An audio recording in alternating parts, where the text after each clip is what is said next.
తెలంగాణలో 2025-26 విద్యా సంవత్సరానికి సంబంధించిన ఎస్ఎస్సి పబ్లిక్ పరీక్షలు వచ్చే ఏడాది మార్చి 18 నుంచి ప్రారంభమయ్యే అవకాశం ఉందని విద్యాశాఖ వర్గాలు సంకేతాలు ఇస్తున్నాయి.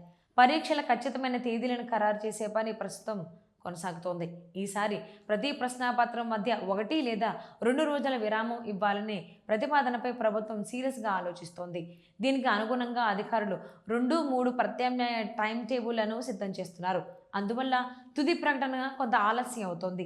సిబిఎస్ఈ పరీక్షల మధ్య ఎక్కువ గ్యాప్ ఇవ్వడం వలన విద్యార్థుల మీద ఒత్తిడి తగ్గుతుందని భావించే విధానాన్ని రాష్ట్రంలో కూడా పరీక్షించాలని ప్రభుత్వం సూచిస్తోంది. గత సంవత్సరం 10వ తరగతి పరీక్షల్లో కొన్ని పేపర్ల మధ్య ఒక్కరోజు కూడా విరామం లేకపోవడంతో విద్యార్థులు ఇబ్బందులు ఎదుర్కొన్న సంగతి తెలిసిందే.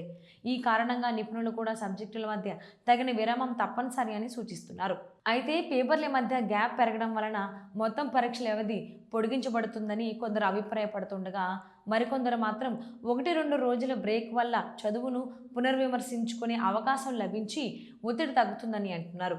సిబిఎస్ఈ పరీక్షలు 10వ, 12వ తరగతులను ఒకేసారి నిర్వహించడం వల్ల ఆప్షనల్ సబ్జెక్టుల కారణంగా సహజంగానే ఎక్కువ విరామాలు వస్తాయి. సిబిఎస్ఈ ఈ ఏడాది పరీక్షల టైం టేబుల్ సెప్టెంబర్ 24న విడుదల చేసింది.